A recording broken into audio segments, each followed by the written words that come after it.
a Reader's Paradise podcast, featuring interviews with celebrity authors, audiobook narrators, and readers just like you. So, kick off your shoes, bring your glass of wine, and join us on the beach for some fun, great stories, and literary laughter.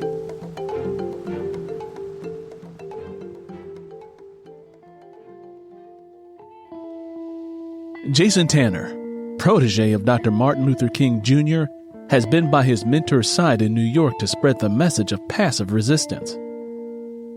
In Harlem, the epicenter of black culture, poet Anita Hopkins tries to capture the message of Malcolm X, which she believes with all her heart. The time is now. Enough is enough. When Jason goes to the iconic B-flat lounge and sees Anita perform, he's transfixed.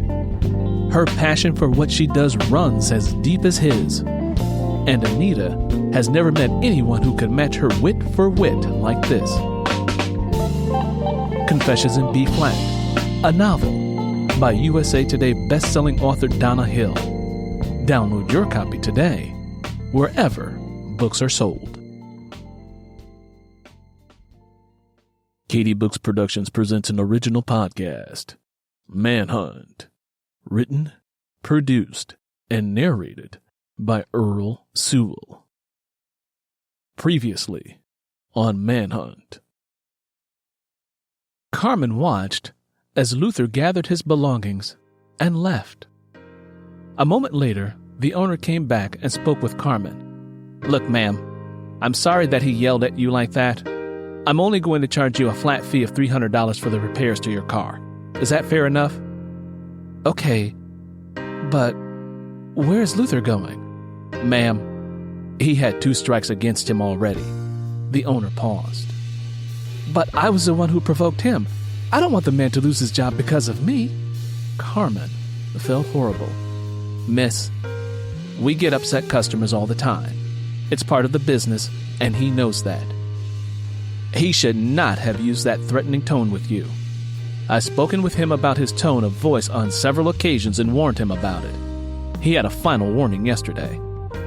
I'm a small business owner, and how my customers are treated is very important for my referral and repeat customers. I don't want my customers to have a bad experience when they come here. Do you understand where I'm coming from?" "But," Carmen's voice trailed off. "Ma'am, do you want your car repaired or not? I can get another mechanic started on it right away." "Yes," Carmen answered as she watched Luther chase down a Stony Island bus that was heading north.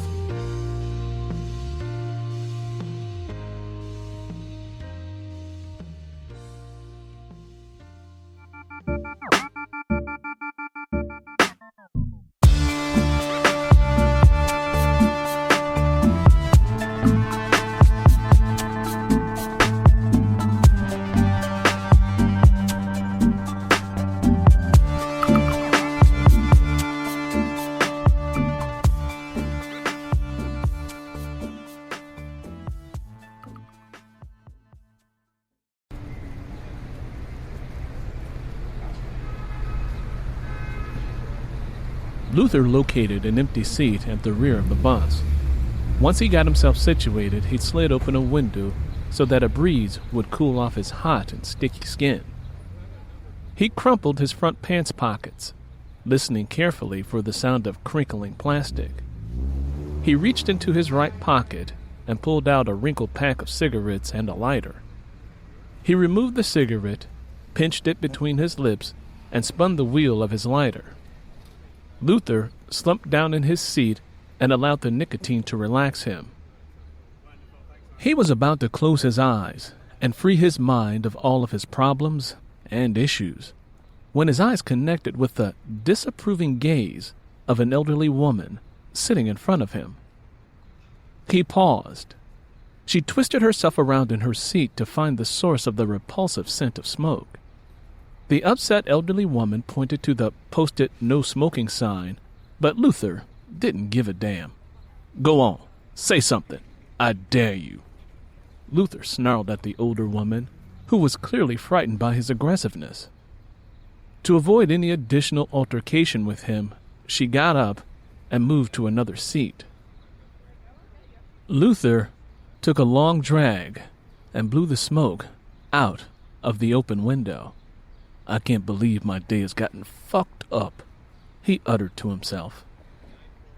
He noticed that his stop was coming up, so he reached up and pulled the cord, which alerted the bus driver. When the driver stopped, Luther bolted out of the rear door and flashed across the street to make his connection with the 63rd Street bus. He rode the bus down to King Drive, which was filled with the usual crowd of vagrants, drunkards, addicts, and young drug pushers cruising about in luxury cars. Luther lived nearby in a run-down apartment building on Prairie Street, where rent was cheap. His shabby dwelling consisted of 3 musty rooms, all of which had soiled green shag carpet with matching wall paint. The paint on the walls had chipped and left jagged designs. White pipes from other apartments snaked across the ceiling of his unit like a complicated spider web. The pipes hissed constantly and sprung leaks wherever they saw fit. Luther entered the vestibule of the building and saw his electric bill on the floor with a shoe print on it. It had been opened. One of the crackhead squatters no doubt had opened it thinking that it was some kind of check, he thought to himself as he pushed the basement apartment door open. Luther walked down a few creaky steps and flipped on his lights. A polluted odor of cooking gas attacked his nose, and he thought the stovepipe had cracked. He went to the kitchen and opened a small window above the stove to allow some fresh air to come in. He noticed a cluster of cigarette butts, matchsticks, and booze bottles on the ground outside of his kitchen window. "Damn vagrants have been loitering outside my window drinking and smoking again," Luther hissed to himself.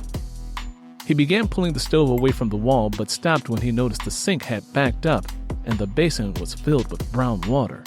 "Damn," he said to himself. He stooped down and opened up the cabinet doors under the sink and grabbed the plunger.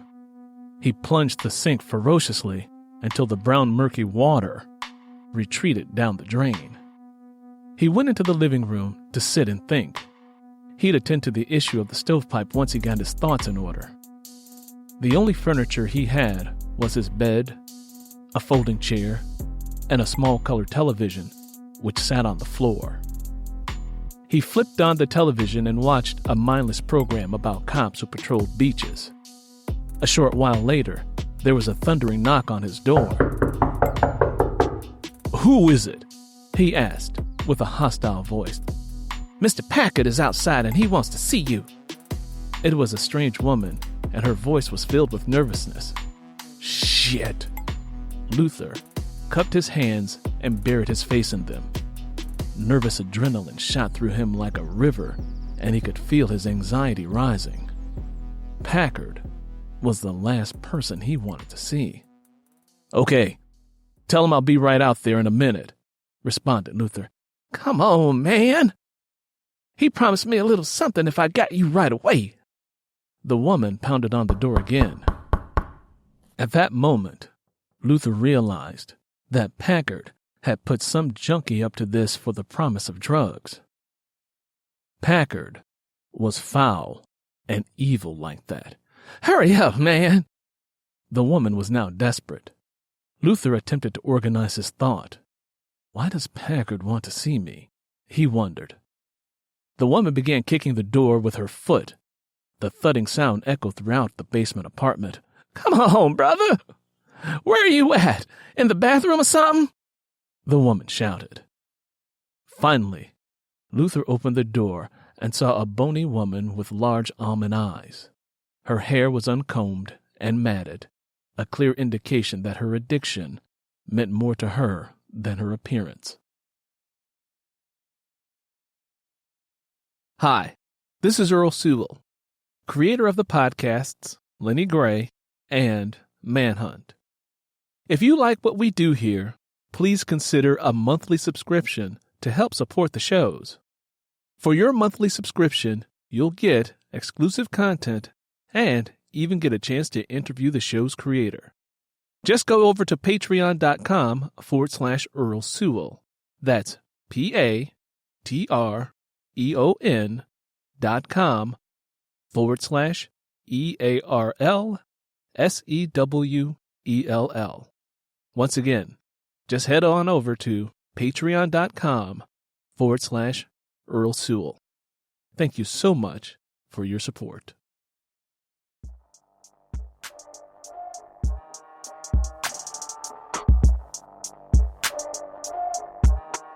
They stepped out of the building and the woman rushed over to Packard's black Chevy Blazer. "See, I got him for you, baby. I got him. He's right there." She impolitely pointed at Luther while laughing nervously. Packard had one of the men in the back seat hand her what she'd worked for. The woman snatched the narcotic out of the man's hand and rushed off down the block. Packard was a former cop who turned into a drug dealer and a gangster who was not to be toyed with on any level. He was an unyielding barracuda of a man who was old enough to be Luther's father. His facial features were strong and imposing, like he'd seen more tragedies than most would see in their lifetime. His eyes appeared to be sun-beaten, but were as sharp as a hawk's. Packard was a former amateur bodybuilder, and his physique was well maintained. He didn't look his age because he still spent a fair amount of time at the gym. He had been abusing and terrorizing Luther with fear and intimidation since he was a small boy. Today was not the day Packard planned on putting an end to the seeds of fear he planted in Luther years ago. Packard signaled for Luther to move closer. Luther attempted to place a smile on his face to give the illusion of being happy to see him. "How old are you now, Luther?" Packard's eyes were red with anger. 29, he answered, feeling his shoulders tense up. He could tell Packard was in an evil mood. "Who hooked you up with the mechanic's job?" Packard asked. You did." Luther was jittery and spoke softly like a child. He hated himself for being so weak. Packard, let me explain." "Did I ask you to explain?" Packard cut him off. Luther stood silently, like an obedient pet. "Whose apartment building are you living in for practically nothing?" Packard asked. "Yours," Luther responded. "And what were you doing before my divine intervention blessed you with a job and a roof over your head?" "I was working at a car wash for peanuts." "And what else?" Packard pressed the issue.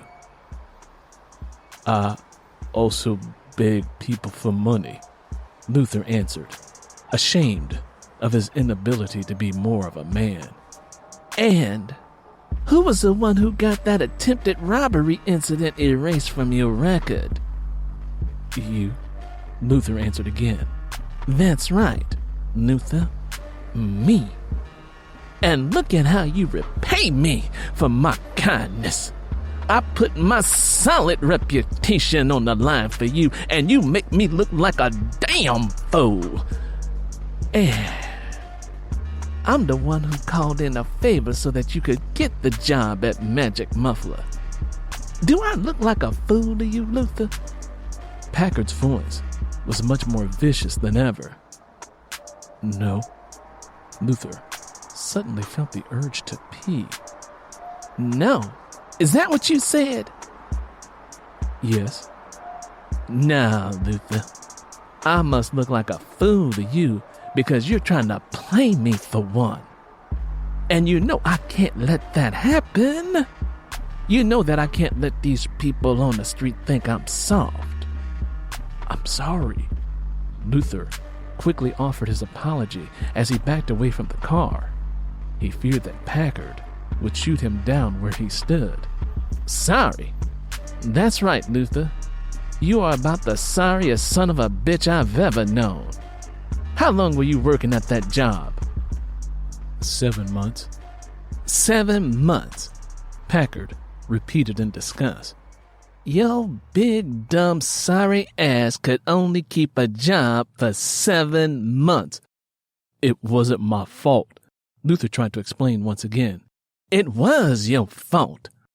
Packard glared at Luther. It's always your fault, Luther. It's always your fault because I say it is. And don't you ever forget that. You hear me, boy? Yes, Luther answered, staring at the ground. He didn't like being belittled. In the back of his mind, he told himself that one day he'd get his revenge and make Packard respect him, one way or another. The only reason I stuck my neck out for your sorry ass is because I feel somewhat responsible for how useless you are. But you know what? I'm done with giving charity to your pitiful soul. Luther gritted his teeth and clenched his fist. He was contemplating whether or not he should hit Packard with a solid right hook to the jaw and deal with the consequences later. After all, he thought, I don't have shit to lose. What? You want to do something? I see that look in your eyes, boy. Come on, take your best shot. Packard held up his gun to show Luther that he meant business. I'll put a bullet in your ass and stuff your body in a damn sewer. Packard barked at him.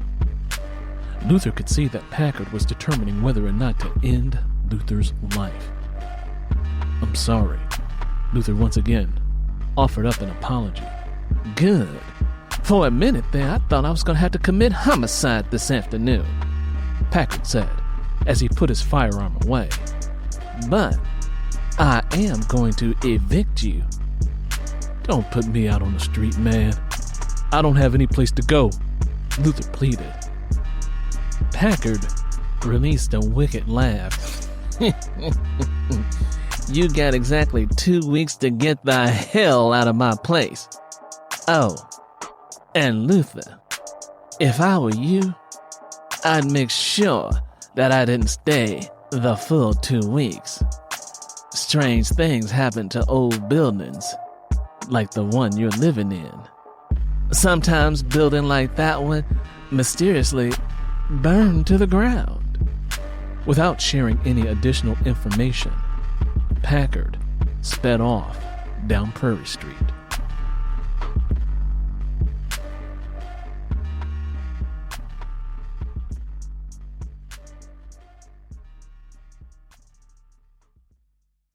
Luther loathed himself for not having enough courage to stand up to Packard. Luther ground down hard on his teeth as he held back the sensation of shouting out in anger and frustration at the complications of his miserable life. He walked back inside his shabby apartment and lay down on his bed. He curled up into a fetal position and hugged himself for comfort. He focused his eyes on the feet of a silver radiator in the corner and began to think about his mother, Sugar, and the event that had altered the course of his life. On his 10th birthday, Sugar had promised to take him shopping out for fresh workout clothes and a football so he'd be ready when football tryouts were held at the local neighborhood community center. Luther, knowing how short-tempered and forgetful Sugar could be, wanted to be on his best behavior so she'd keep the promise she'd made to him. On the morning of his birthday, he got up extra early and assembled the best breakfast their bare cupboards had to offer. He made 2 scrambled eggs and toasted a slice of bread and covered it with strawberry jam. He made sure everything looked perfect on the white paper plate before he walked toward her bedroom. The moment he opened her bedroom door, he wrinkled his nose, not wanting to inhale the musty odor wafting in the air. As he approached his mother, who was resting on her back, Luther noticed a syringe dangling from the joint of her left arm. He knew right away that Sugar had been shooting up again. Still, not wanting to give up hope of having a good birthday, he swallowed down his edgy emotion and called to her. Mama? He whispered softly. He set the plate of food down on the bed next to her hip, then gently rocked her bony shoulder. Sugar's eyes flipped open suddenly and startled Luther. Her eyes were filled with hell's fire, and Luther quickly realized that he'd made an awful mistake. "What the hell you want, boy?" Sugar snapped at him, causing him to bow his head down and project his voice toward the floor in shame. Luther had trouble getting his words out. "Nothing. I mean, I didn't want anything. I mean..." "Speak up. I can't hear your dumb ass," Sugar berated her son. "I was wondering if you were ready to go to the store. And I made you some breakfast." Luther pointed to the food near her hip. Football and some new clothes are the only things you care about, isn't it?" Sugar continued to scold her son for putting unwanted pressure on her. "No, Mama, I just..." Luther paused to get his thoughts together. "You promised you would." "I don't remember making you any promise." Sugar began to cough violently. "But you did. You said we could go shopping today." "You want that stuff really bad, don't you?" Sugar stopped coughing and glared at him with contempt.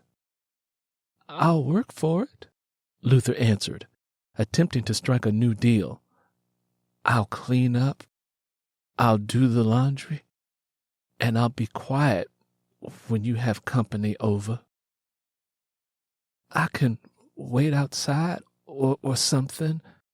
When Packard is here, I won't make a sound. I promise." "Let me think about it," Sugar said, and turned her back to him. "Leave the food, I'll eat it in a minute. And shut my door on your way out," she told him as she removed the syringe from her arm and began scratching uncontrollably.